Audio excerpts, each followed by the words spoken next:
ഈ ബോയ്സിൻ്റെ മെൻറ്റാലിറ്റി ഞാൻ പറഞ്ഞു തരേണ്ടല്ലോ അല്ലേ. വീട്ടിൽ ടെൻഷൻ ഉണ്ടാവും, കയ്യിൽ പൈസ ഇല്ലാത്ത പ്രഷറുണ്ടാവും, പിന്നെ ടെൻഷൻ ഉണ്ടാവും, പിന്നെ അതേപോലെ ഫ്യൂച്ചറിനെ കുറിച്ച് എന്തായിരിക്കും, നമ്മളിങ്ങനെ പഠിച്ചിറങ്ങി നമുക്ക് ജോലി കിട്ടും, ജോലി കിട്ടി നമുക്ക് എത്ര സാലറി കിട്ടും, ആ സാലറി കൊണ്ട് നമുക്ക് കുടുംബം പോറ്റാൻ പറ്റും, ഒരു ബൈക്ക് വാങ്ങാൻ പറ്റും, വണ്ടി വാങ്ങാൻ പറ്റും, അങ്ങനെ. Welcome to another video of Kathi tax. എല്ലാവർക്കും നമ്മുടെ പുതിയൊരു കത്തി ടാക്സിൻ്റെ പുതിയൊരു വീഡിയോയിലേക്ക് എല്ലാവർക്കും സ്വാഗതം. ഇതിന് മുന്നേ ഒരുപാട് വീഡിയോസ് ഇട്ടിട്ടുണ്ട്, അന്ന് നിങ്ങൾ കണ്ടവരാണ്, നമ്മളെ സപ്പോർട്ടൊക്കെ ചെയ്തവരാണ്. അപ്പോൾ ആദ്യമായിട്ടാണ് നിങ്ങൾ നമ്മുടെ വീഡിയോ കാണുന്നത് എന്നുണ്ടെങ്കിൽ നിർബന്ധമായിട്ടും സബ്സ്ക്രൈബ് ചെയ്യുക, അറിയുന്നവരിലേക്കൊക്കെ അയച്ചു കൊടുക്കുക. അപ്പോൾ ഞാനിന്ന് വന്നത് എൻ്റെ ലൈഫിൽ ഉണ്ടായ ഒരു അനുഭവം പങ്കുവെക്കാനാണ് ഞാനിന്ന് വന്നിട്ടുള്ളത്. അപ്പോൾ ഒന്നുമല്ല, നമുക്ക് വേഗം പറഞ്ഞിട്ട് വേഗം വീഡിയോ ക്ലോസ് ചെയ്യാം. ഒരുപാട് ലാഗ് അടിച്ചിട്ടൊക്കെ സംസാരിക്കാമെന്ന് പറഞ്ഞാൽ വളരെ ബോറാണ്. അപ്പോൾ എന്നെ സംബന്ധിച്ചിടത്തോളം പെട്ടെന്ന് കാര്യങ്ങൾ പറയാം, പെട്ടെന്ന് വൈൻഡപ്പ് ചെയ്യാം. അപ്പോൾ നിങ്ങളും തിരക്കുള്ളവരാണ്, വീഡിയോ കാണുന്ന പലരും പല തിരക്കിലാണ്. അപ്പോൾ അതുമായി ബന്ധപ്പെട്ടാണ് ഞാൻ പറഞ്ഞു വരുന്നത് കേട്ടോ. അപ്പോൾ ഞാൻ ചെറുപ്പത്തിൽ കോളേജിൽ പഠിച്ചിട്ടുണ്ടായിരുന്നു. ഒരു 9 വർഷത്തോളം ഒരു സ്ഥാപനത്തിൽ പഠിച്ചു. അവിടുന്ന് ഞാൻ വേറൊരു സ്ഥാപനത്തിലേക്ക് മാറി. അപ്പോൾ ഈ ഒരു പഠന കാലയളവിൽ എനിക്കുണ്ടായിട്ടുള്ളൊരു അനുഭവം, അത് നിങ്ങളോട് തീക്ഷ്ണമായിട്ടുള്ളൊരു അനുഭവമാണ്. എൻ്റെ മൈൻഡിനെ, എൻ്റെ മനസ്സിനെ വളരെയധികം എന്താ പറയുക വിഷമിപ്പിച്ച ഒരു അനുഭവം. ആ ഒരു അനുഭവം ഞാൻ നിങ്ങളോട് പങ്കുവെക്കാനാണ് ഈ വീഡിയോയുമായിട്ട് വന്നിട്ടുള്ളത്. ഈ വീഡിയോ നമ്മൾ എത്രയും പെട്ടെന്ന് പറഞ്ഞു തീർക്കൂടാ. മാക്സിമം ഒരു 10 മിനിറ്റ് നമ്മൾ ഈ ഒരു കണ്ടന്റ് ഉണ്ടാവുള്ളൂ. കാരണം ഓരോരുത്തരും ഓരോ തിരക്കുള്ളവരാണ്. അപ്പോൾ എനിക്ക് എൻ്റെതായ തിരക്കുണ്ട്, നിങ്ങൾക്ക് നിങ്ങളതായ തിരക്കുണ്ട്. കുറേ അങ്ങോട്ട് നീട്ടിപ്പരത്തി അലമ്പാക്കുന്നതിനെക്കാട്ടി നല്ലത് നിങ്ങൾക്ക് കാണാനും അതിൽ നിന്ന് കാര്യങ്ങൾ ഉൾക്കൊള്ളാനും ഏറ്റവും നല്ലത് വീഡിയോൻ്റെ ലെങ്ത് മാക്സിമം കുറയ്ക്കാന്നുള്ളത്. നമ്മളൊരു പുതിയൊരു ലോകത്തേക്ക് ഒരു ജോലി കിട്ടി, അല്ലെങ്കിൽ നമ്മൾ വീട് മാറുകയാണ്, പുതുതായിട്ട് നമ്മൾ വീടൊക്കെ മാറുകയാണെന്നുണ്ടെങ്കിൽ നമ്മളൊരു പുതിയ ലോകത്തേക്കാണ് കാലെടുത്ത് വെക്കുന്നത് അല്ലേ.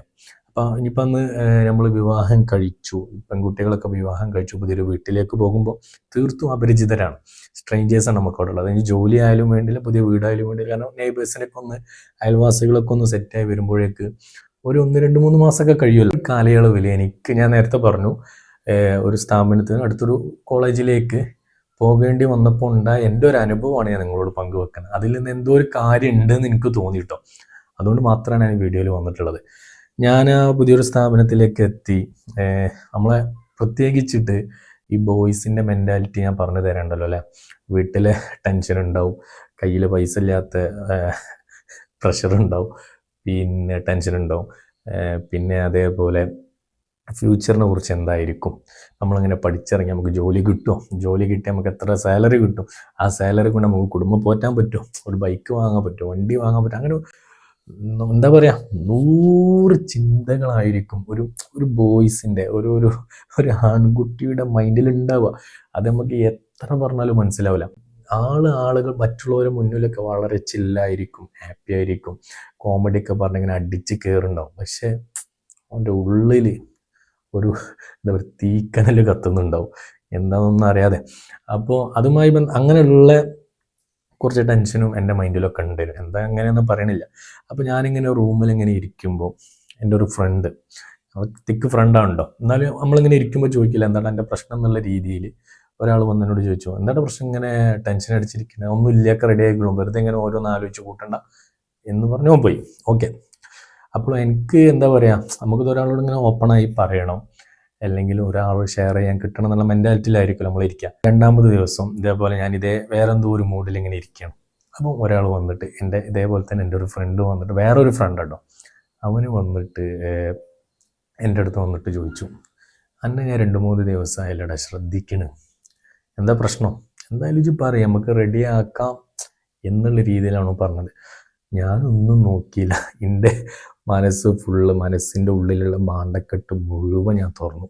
എന്തൊക്കെയാണ് എൻ്റെ ഉള്ളിൽ നീറുന്ന പ്രശ്നം, അങ്ങനെ ഓനെ ആ 1 മണിക്കൂർ 2 മണിക്കൂറോളം ഓനത് കേട്ട് നിന്ന്.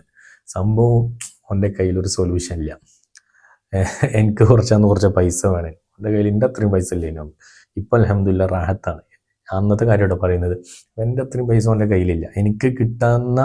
എനിക്ക് കിട്ടാവുന്ന ഒരു കോണ്ടാക്റ്റ് പോലും എൻ്റെ കയ്യിലില്ല. പക്ഷെ ഓൻ അതെല്ലാം ഫുള്ള് കേട്ടിരുന്ന് തോളിൽ കൈയിട്ട് എന്നെ വിളിച്ച് ഞങ്ങൾ ആ കോളേജിൻ്റെ മുറ്റത്തു കൂടിയൊക്കെ ഇങ്ങനെ കുറേ ഇങ്ങനെ നടന്ന് മൈൻഡൊക്കെ സെറ്റാക്കി. അപ്പോൾ ഞാൻ പറഞ്ഞു വന്നു, ഈ രണ്ട് കഥ നമ്മൾ കൂട്ടിമുട്ടിച്ച് നോക്കുമ്പോൾ ആദ്യം വന്ന ആൾ എൻ്റെ ഫ്രണ്ടാണ്, പക്ഷെ അവൻ്റെ സിമ്പതി ഉണ്ടായിരുന്നു. കാരണം നമുക്ക് എന്താ ആന്ന് ചോദിച്ചു അങ്ങോട്ട് പോയി മനസ്സിലാക്കി. പക്ഷെ രണ്ടാമത് വന്ന ആളെ മൈൻഡിൽ എന്തുണ്ട്, ഹൃദയത്തിൽ എന്തുണ്ട്, നമ്മൾ പറയില്ല മനസ്സുള്ള മനുഷ്യൻ, എമ്പതി ഉണ്ട്. കാരണം ഒന്നെങ്കിൽ അയാൾ ഈ ഒരു സ്റ്റേജിലൂടെ കടന്നു പോയിട്ടുണ്ടാകും, അല്ലെങ്കിൽ മറ്റൊരാളുടെ മനസ്സ് കേൾക്കാൻ അല്ലെങ്കിൽ വായിക്കാനുള്ള ഒരു കഴിവ് അയാളടുത്ത് ഉണ്ടായിട്ടാണ് അയാൾ എന്നോട് ചോദിച്ചിട്ടുള്ളത്. അപ്പോൾ ഞാനത് അതിൻ്റെ ഒരു ടൈലൻ്റെന്നും കൂടി ഞാൻ പറയാണ്. ഞാൻ പിന്നെ ഓനറിയാത്ത രൂപത്തിൽ നമുക്കൊരാളടുത്ത് നിന്ന് എന്തെങ്കിലും കിട്ടിയാൽ നമ്മളെങ്ങനെയെങ്കിലും അതെങ്ങനെ അവിടുന്ന് ഇവിടുത്തേക്കിടയിൽ അന്വേഷിച്ചെടുക്കുമല്ലോ, ആ രീതിയിൽ നോക്കിയപ്പോൾ ഓൻ എന്നെക്കാൾ വലിയ സ്ട്രഗിൾസ് അനുഭവിച്ച ആളാണ്. ഒരാളുടെ അടുത്ത് ഒരു കാര്യം പറയുമ്പോൾ അല്ലെങ്കിൽ നമ്മുടെ സ്വപ്നങ്ങൾ അല്ലെങ്കിൽ നമ്മുടെ വിഷമങ്ങൾ പ്രയാസങ്ങളൊക്കെ പറയുമ്പോൾ ഒന്നെങ്കിൽ അയാൾ ആ ഒരു അവസ്ഥയിലൂടെ കടന്നു പോയിട്ടുണ്ടാവണം, അല്ലെങ്കിൽ അത് കേൾക്കാനുള്ള മനസ്സുണ്ടാകുന്ന ആൾക്കാർ ലോകത്തിലെ നമുക്കെന്താ പറയുക ഒരു ഏഞ്ചൽ എന്നൊക്കെ നമുക്ക് വേണമെങ്കിൽ പറയാം. കാരണം ആ ഒരു പ്രതിസന്ധി ഘട്ടത്തിലൂടെ ഒന്നും പോയിട്ടില്ലാത്ത ഒരാൾ നമ്മളടുത്ത് വന്ന് ഇത് കേട്ടിട്ടുണ്ടെന്നുണ്ടെങ്കിൽ അയാൾ നമ്മുടെ ജീവിതത്തിൽ നിന്ന് ഒഴിച്ചു മാറ്റപ്പെടാൻ കഴിയാത്തൊരു വ്യക്തിയാണ്.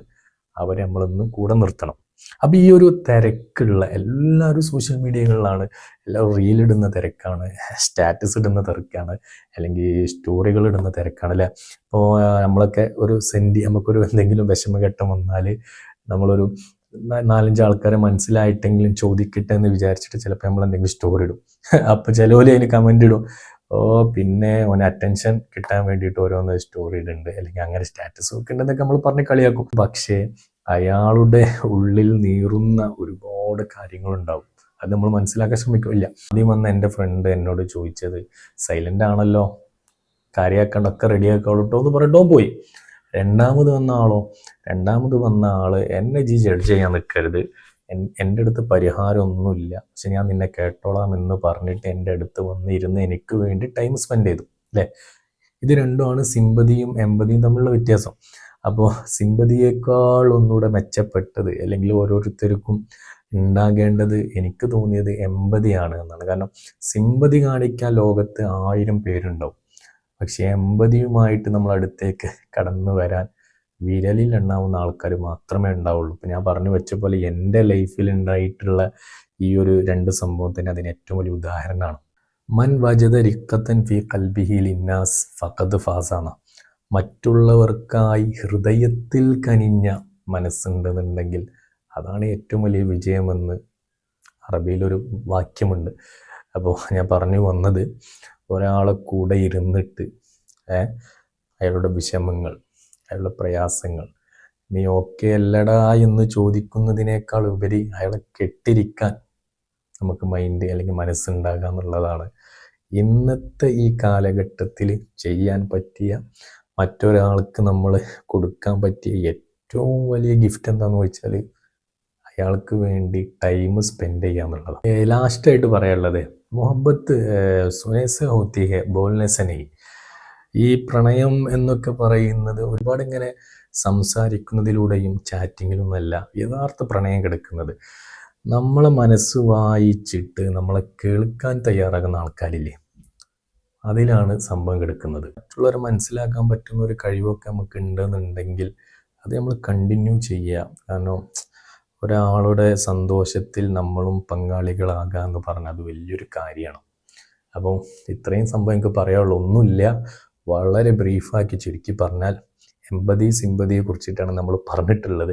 അപ്പോൾ നമ്മളെല്ലാവരും സിമ്പതി അതൊരു സ്റ്റേജാണ്, ആ സ്റ്റേജിനേക്കാൾ ഒന്നുകൂടെ പൊന്തിയതാണ് എമ്പതി. ആ എമ്പതി എന്ന് പറയുന്ന സ്റ്റേജിലേക്ക്, അതായത് ഒരാളുടെ ഉള്ളിലെ അകക്കാമ്പ് മനസ്സിലാക്കാൻ നമുക്ക് പറ്റണം, അതിലേക്ക് നമ്മൾ എത്തണം. ആ ഒരു സ്റ്റേജിലേക്ക് എല്ലാവരും എത്താൻ ശ്രമിക്കാം. Thank you. അപ്പോൾ ശരി.